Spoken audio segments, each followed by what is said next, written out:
करीब लगभग 1400 तदर्थ शिक्षकों का वेतन पिछले 12 महीने से लगातार शासन द्वारा रोका गया है, जिसके चलते एक वेदनाओं का दौर, संघर्षों का दौर शिक्षकों के जीवन और परिवार में आ गया है, जिसके चलते लगभग आज जो है 31वां उनका धरना प्रदर्शन लगातार शिक्षा निदेशालय के गेट पे चल रहा है तथा साथ भी उनका जो है 70वां जो है उपवास दिवस भी है।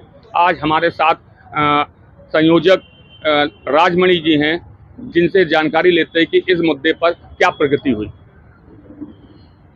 वैसे आपका स्वागत है हमारे चैनल में। Thank you.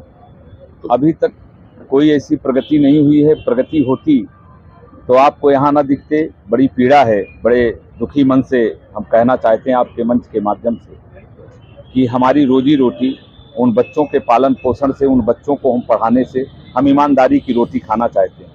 लेकिन जब पेट में आग लगी है, पूर्ण मनोयोग से जब शिक्षण कार्य नहीं कर पाते हैं, तो कहीं ना कहीं लगता है कि हम अपराध बोध कर रहे हैं।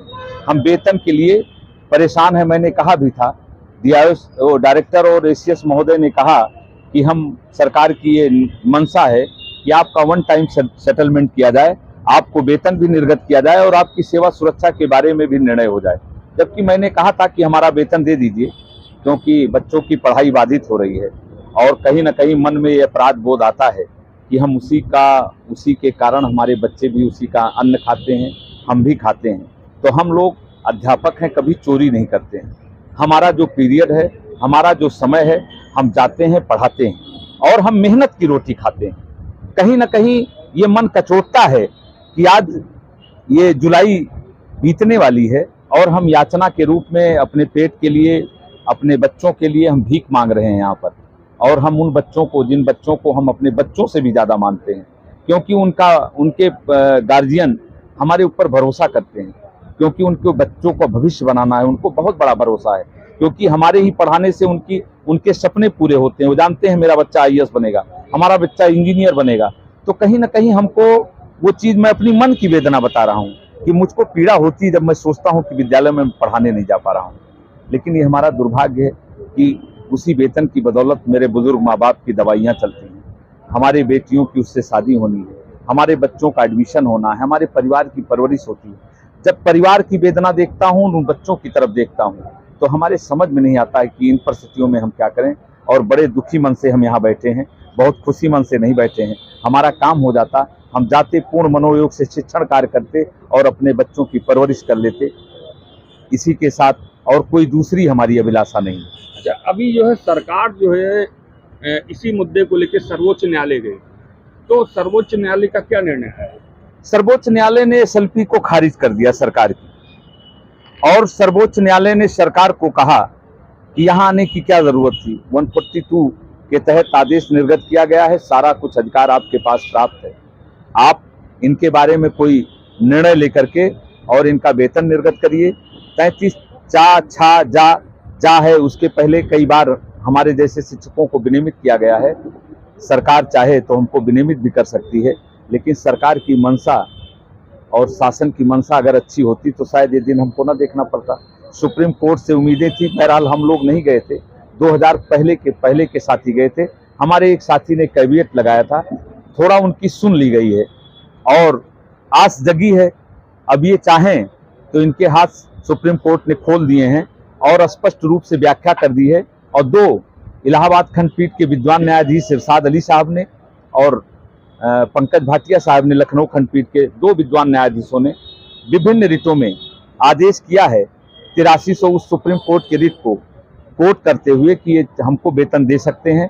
कहीं ऐसा कोई बाउंडेशन नहीं किया है, क्योंकि सुप्रीम कोर्ट के ऑर्डर को हाई कोर्ट का जज कोई सुपरसीड नहीं कर सकता है, मेरा मानना है।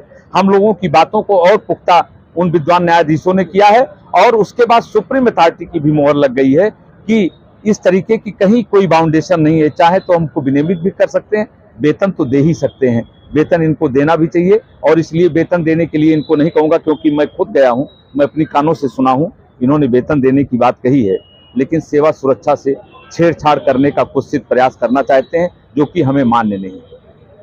मुख्यमंत्री योगी जी जो हैं वो न्यायप्रिय मुख्यमंत्री रहे हैं, ऐसे में ऐसा क्या कारण भर के आ रहा है कि आपकी याचना उन तक नहीं पहुंच रही है?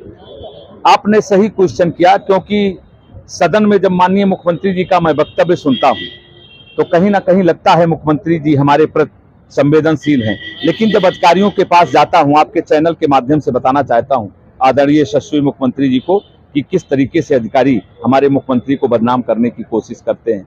ये स्पष्ट रूप से कहते हैं कि आपका वेतन माननीय मुख्यमंत्री जी ने रोक रखा है, लेकिन मुझे विश्वास है, मेरा हृदय कहता है कि माननीय मुख्यमंत्री जी कभी ऐसा नहीं कह सकते हैं कि इनका वेतन रोक दिया जाए। मेरा अगला प्रश्न है, क्या आपका जो सदर शिक्षकों का एक डेलीगेशन होता है, क्या अभी तक वो मुख्यमंत्री से सीधे रूप में मिला है? नहीं मिला नहीं है। मैं डेलीगेशन के मिलने के रूप में मैंने 2 बार कार्यक्रम मांगने की कोशिश की, माननीय मुख्यमंत्री जी के आवास के PNT नंबर पे नोट भी कराया, लेकिन हमको अनुमति नहीं अभी तक मिली है, प्रदान हुई है। और माननीय मुख्यमंत्री जी से मिलने को मिल जाएगा तो हमें लगता है कि हमारा कल्याण हो जाएगा, कहीं कोई बर्डन नहीं आएगी। एक बार हमारी बात सुन लें बस। तो आप चैनल के माध्यम से क्या संदेश देना चाहते हैं योजना अंतर्गत? आपके चैनल के माध्यम से और बाबा बजरंगबली जी के चरण में शरण में इसीलिए पड़े हैं, और बगल आदरणीय मुख्यमंत्री जी की तस्वीर भी लगाए हैं कि महाराज जी बजरंगबली जी, क्योंकि वो भी उपासक है। मैं अयोध्या का रहने वाला हूँ, मैं प्रभु रामचंद्र जी के जो है पूर्वजों का हम भी सूर्यवंश ठाकुर हैं, और मैं इन्हीं के चरण में पड़ा हूँ। मैं ये जानता हूँ सर्वशक्तिमान सत्ता है, कलयुग में इन्हीं के हाथ में बागडोर सौंपी गई है, ये जरूर दरवाजा खोलेंगे माननीय मुख्यमंत्री जी से भी मिलने का। और इन्हीं की देन है, बहुत कुछ हम पा चुके। सुप्रीम कोर्ट जाना था तो मैं डरा था, मैं उसका विरोध किया, पुरजोर विरोध किया, लेकिन कहीं ना कहीं इनकी सत्ता वहां काम कर रही थी। और आदरणीय किशन कौल जी ने कुछ काफी उम्मीदें कुछ जगाई है, और हो सकता है इनकी गदा चलेगी तो यहाँ भी जग जाएगा, आंख खुल जाएगी, कान सुनने लगेगा। बहुत बहुत धन्यवाद आपका। ये थे राजमणि सिंह जी, संयोजक उत्तर प्रदेश माध्यमिक तथा शिक्षक संघर्ष समिति के। आइए हम अन्य शिक्षकों से जानते हैं कि आखिर उनका वेतन ना मिलने से उनका परिवार कैसे वेदनाओं में जी रहा है और क्या क्या संघर्ष कर रहा है। मैडम, आपका नाम?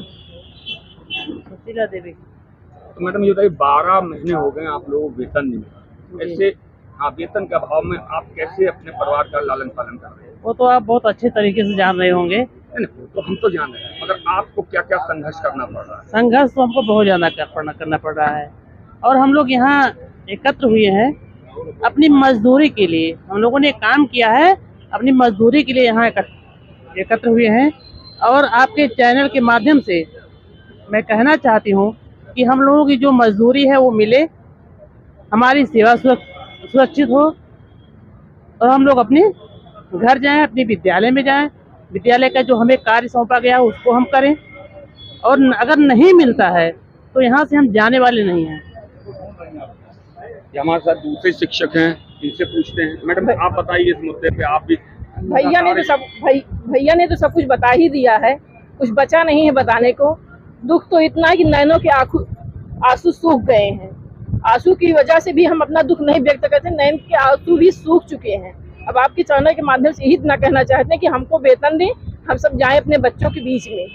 बिना वेतन के यहाँ से जाएंगे नहीं, भाइयों के साथ ऐसे ही बैठे रहेंगे, चाहे जितने दिन बीते, इसको कोई दिक्कत नहीं, बिना वेतन के हम जाएंगे नहीं।